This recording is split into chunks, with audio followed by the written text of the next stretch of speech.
আমি বিশ্বাস করি যে বিএনপির নেতা কর্মী, আমাদের সহকর্মী ভাই বোনেরা ইতিমধ্যেই এই একত্রিত হওয়া সম্পর্কে অবহিত হয়েছেন, জেনেছেন এবং এভাবে এটাকে রূপ দেওয়ার জন্য মানসিকভাবে প্রস্তুতি নিচ্ছেন। আমি বিশ্বাস করি 13ই জুলাই 2023 তারিখে বিএনপি ভারপ্রাপ্ত চেয়ারম্যান জনাব তারেক রহমান সাহেব জাতির সামনে এই 31 দফা উত্থাপন করেছিলেন। এটা জাতির কাছে আমরা পৌঁছে দেওয়ার চেষ্টা করেছি বিভিন্নভাবে। তার এই সর্বশেষ প্রচেষ্টা হল এই আজকের এই সভা, এই জনসভার মাধ্যমে সারা বাংলাদেশে 31 দফা জনগণের সামনে উপস্থাপন করা হয়েছে। জনগণ এই রাষ্ট্র কাঠামো মেরামত 31 দফা অর্থাৎ এই সংস্কার কার্যক্রমকে কিন্তু এই দেশের জনগণ ইন্ট্রোডিউস করে নাই। তারা বাতিল বলে কেউ ঘোষণা করে নাই, তারা কেউ বলে নাই আমরা মানবো না কিংবা মানি না। বলছে, শুনছেন নাকি আপনারা? কোন রাজনৈতিক দল কি বলেছে? জামাত ইসলাম বলেছে? জামাত ইসলাম বলে নাই, ইসলাম বলে নাই। কোন ইসলামিক সংগঠন কিংবা রাজনৈতিক সংগঠন কিংবা রাজনৈতিক সংগঠন কেউ কিন্তু এই 31 দফাকে চ্যালেঞ্জ করে নাই।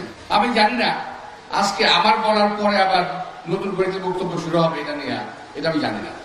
আমাদের ভারপ্রাপ্ত চেয়ারম্যান দেশ নিয়ে, দেশের মানুষকে নিয়ে ভাবেন, এই 31 দফা হলো তার প্রমাণ।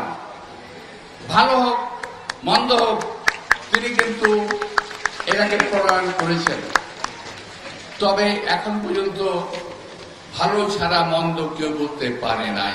আমি আবার বলছি, আমি জানি না আমার এই বক্তব্যের পরে আবার কেউ কেউ এটার খারাপ কিছু ধরা শুরু করার কিনা।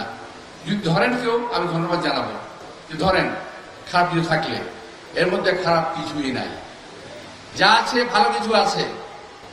আজকে সংস্কার কর্মসূচি চলছে, নির্বাচনকে সামনে রেখে দেশে সংস্কারের কর্মসূচি চলছে।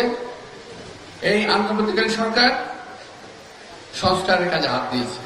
আমি কিন্তু ওনাদের সংস্কারের নতুন এমন কিছু পাই নাই যেটা আমাদের একটি চেয়ারম্যান তারেক রহমানের 31 দফার মধ্যে নাই, এমন কিছু আমি পাই নাই। সুতরাং সংস্কার করতে করতে নির্বাচন দেরি হয়ে যাবে, এটা অমূলক নয়, এই ধারণা জাতি করতেছে। কিংবা এর উসিলা ধরে নির্বাচনে পেছাবেন, এটাও জাতির ধারণা অমূলক নয়। দয়া করে আমি আশা করব যে 31 দফা কর্মসূচি যেটা আছে, আমাদের কার্যক্রম যেটা আছে, এটাকে এই সরকার কিছুটা এদিক ওদিক করে হলেও সংস্কার কাজ দ্রুত শেষ করে দিতে পারে এবং দ্রুত জুন জুলাইয়ের মধ্যে নির্বাচনের ঘোষণা ওনারা দিতে পারেন। যদিও এই সরকার বলেছেন ডিসেম্বরের মধ্যে নির্বাচন দেবেন, কিন্তু কেন অযথা বিলম্ব হবে নির্বাচনের জন্য? নির্বাচন যদি দিতেই হয় এখনই কেন নয়? যেটা আমি করব সেটা কেন কালকে? যেটা আমি পরশুদিন করবো সেটা কেন কালকে নয়? যেটা আমি কালকে করবো সেটা এখন আজকে নয়? যেটা আমি আজকে করবো সেটা কেন এখনই নয়? আমি তো বুঝতে পারি না। দেশে অনেক রাজনৈতিক নেতৃবৃন্দ তৈরি হয়েছেন কিংবা কেউ কেউ তৈরি করছেন, তারা বিভিন্ন রকম কথা বলছেন, যে কথার অর্থ আমাদের এই 31 দফা জাতির সামনে প্রতিষ্ঠিত করতে 23 জুলাই থেকে আজকে 13 জুলাই থেকে আজকে কত? আজকে বোধহয় আবার মার্চ 25, প্রায় 2 বছর হয়ে গেছে না? প্রায় 2 বছর। 2 বছরে আমরা এটা প্রতিষ্ঠিত করতে পেরেছি বলে আমি বিশ্বাস করি। আপনারা কয়দিনে আপনাদের সংস্কার বাস্তবায়ন করবেন এটা আমি বুঝি না। তা আমি এটা বুঝি, সংস্কারের পাশাপাশি নির্বাচনটা যদি দিয়ে দেন, যতটুকু সংস্কার আপনারা পারেন করেন, বাকিরা নির্বাচনের পরে নির্বাচিত সরকার যেই আসুক সেই করবে। অনেকের ভিতরে কিছু রাজনৈতিক দল আছে যারা শুধুমাত্র বিরোধিতার জন্য বিরোধিতা করে, কার্যকর কোনো বিরোধিতা নয়। এই দলগুলো পাকিস্তান সৃষ্টির লগ্ন থেকে, ভারত বিভক্তির থেকে শুরু করে আজ পর্যন্ত শুধু বিরোধিতাই করে গেল। দেশ প্রেমের লেশ মাত্র তাদের ভিতরে নাই। তারা দেশকে ভালোবাসে না, দেশের মানুষকে তারা ভালোবাসে না। তারা ভালোবাসে যেভাবেই হোক ক্ষমতায় থাকতে হবে, যেভাবেই হোক ক্ষমতায় যেতে হবে। আমাদের তো আপত্তি কিছু নেই, দেশের লোক যদি ভোট দিয়ে আপনাদের ক্ষমতায় নেয় আপনাদের কি আছে? ভোটে আসেন। ভোটকে ভয় পান কেন? নির্বাচনকে ভয় পান কেন আপনারা? এইটা না হলে নির্বাচন করা যাবে না, ওইটা না হলে নির্বাচন করা যাবে না। আরে ভাই, 17 বছরে বহু নেতার ফাঁসি হয়েছে, 17 বছরে বহু নেতা কর্মীর গুম হয়েছে, 17 বছরে বহু নেতা কর্মীর খুন হয়েছে। এই 17 বছরে এই মঞ্চে যারা আছেন মা বোন সহ সকলেই কম বেশি বহু লোক জেল খেটেছেন। এইটা কি খামাখাই করছে নাকি? আমরা রাস্তায় এই গরমের মধ্যে প্যারেড করছি, এটা কি প্যারেড মনে হয় আপনাদের কাছে? আমরা বুকের তাজা রক্ত রাজপথে বিলিয়ে দিয়েছি গণতন্ত্রের জন্য, কথা বলার জন্য, ভোটের অধিকারের জন্য। আজকে ভোটের সময় যখন আসলো এখন বলেন এইটা না করলে ভোট হবে না, ওইটা না করলে ভোট হবে না। কেন রে ভাই, কেন?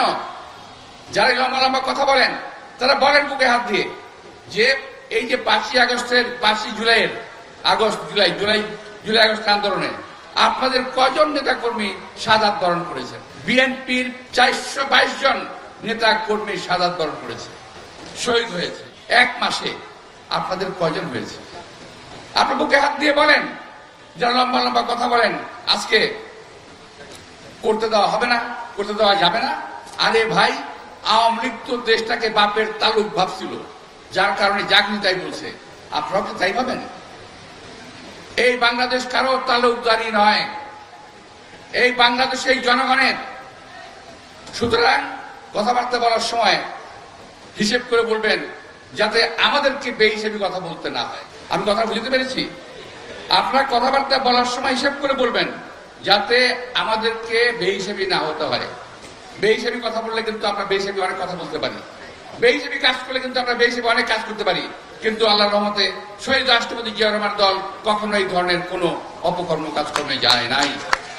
আমি কালকে একটা বক্তব্য বলেছি যে আমাদের সাংবাদিক ভাইরা আজকাল অনেক দলের কথা পত্র পত্রিকায় লেখে না, অনেক দলের কথা, খারাপ কথা লেখে না, ভালো কথাগুলো হয়তো লেখা দিয়ে একটা, আর বিএনপির ভালো কথাগুলো লেখে না, খারাপ দিয়ে একটা লিখে দেয়। সুতরাং আপনারা তো খুশি হবেন না, আপনাদের বিরুদ্ধে অনেক বদনাম করতেছে কিন্তু এই সমস্ত লোকগুলা।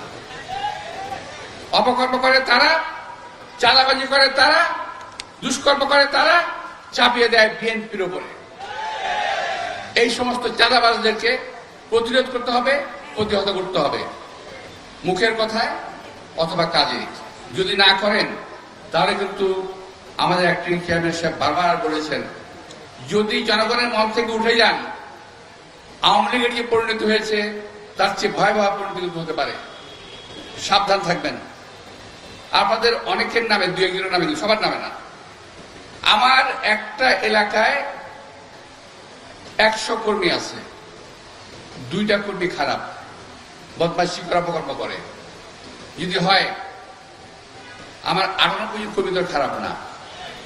সুতরাং 2 জন লোকের জন্য আমার সমস্ত কর্মী কালিমা লিখতে হবে, এটা হতে দেওয়া যাবে না। যদি কোনো চাঁদাবাজ ঢুকে পড়ে কিংবা আসে, অনেক চাঁদাবাজ কিন্তু আওয়ামী লীগের এখন দলের মধ্যে আছে, সব দলেই, বিএনপিতে আছে, জামাতে আছে এবং অন্য সংগঠনের সঙ্গে ঢুকে গেছে। তারা সব দলেই কম বেশি আশ্রয় নিয়ে নিয়েছে। ওই সমস্ত লোকগুলোকে চিহ্নিত করেন, চিহ্নিত করে দল থেকে বের করে দেন কিংবা পুলিশকে হাতে সমর্থ করেন।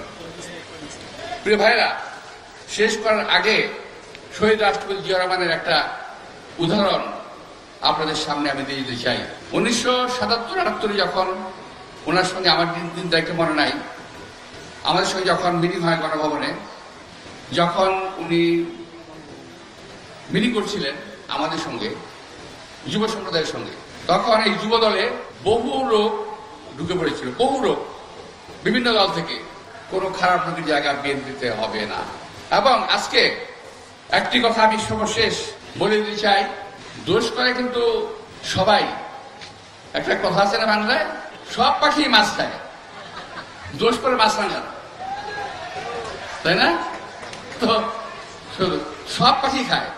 এখন বিএনপি সম্পর্কে বলতে খুব সহজ, বিএনপি দলে আছে, মরহুম সাইফুর রহমান সাহেব একটা কথা বলতেন, সিলেটি ভাষায় বলতেন যে হাড্ডির পাশের মাংস খাইতে খুব মজা লাগে, মাংস নরম হয়, হাড্ডির পাশে মাংস নরম হয়, খাইতে খুব মজা লাগে। বিএনপি একটি বড় দল, একটি সুন্দর দল, একটি গোছানো দল। এই দলের বদনাম করতে খুব মজা লাগে, খুব মজা লাগে। বিভিন্ন দল একযোগে, বিভিন্ন টেলিভিশন একযোগে, বিভিন্ন ইউটিউবার একযোগে বিএনপির বিরুদ্ধে কথা বলছে কনসার্টেড ওয়েতে। এগুলাকে প্রতিরোধ করার জন্য আমাদের কাজের মাধ্যমে জনগণের পাশে থেকে, জনগণের সঙ্গে থেকে বুঝাতে হবে জনগণ বিএনপি ছাড়া এই দেশে জনগণের কোনো বন্ধু নাই। শহীদ রাষ্ট্রপতি জিয়া রহমান প্রমাণ করেছিলেন, যখন এই দেশ থেকে সমস্ত লোক পালিয়ে ইন্ডিয়া চলে গেছিল, ভারত চলে গেছিল 71 সালে, তখন কিন্তু শহীদ রাষ্ট্রপতি জিয়া রহমান এই দেশের মাটি থেকে যুদ্ধ করেছিল, দেশ ছেড়ে পালিয়ে যায় নাই। প্রিয় ভাইরা, আপনাদের সবাইকে আন্তরিক শুভেচ্ছা জানিয়ে কর্মশালা আয়োজন করেছেন তাদেরকে ধন্যবাদ জানিয়ে, এবং আমি শহীদ রাষ্ট্রপতি জিয়া রহমানকে স্মরণ করে, দেশনেত্রী বেগম খালেদা জিয়ার দীর্ঘায়ু কামনা করে, আমাদের নেতা তারেক রহমানের দীর্ঘায়ু কামনা করে বক্তব্য শেষ করছি।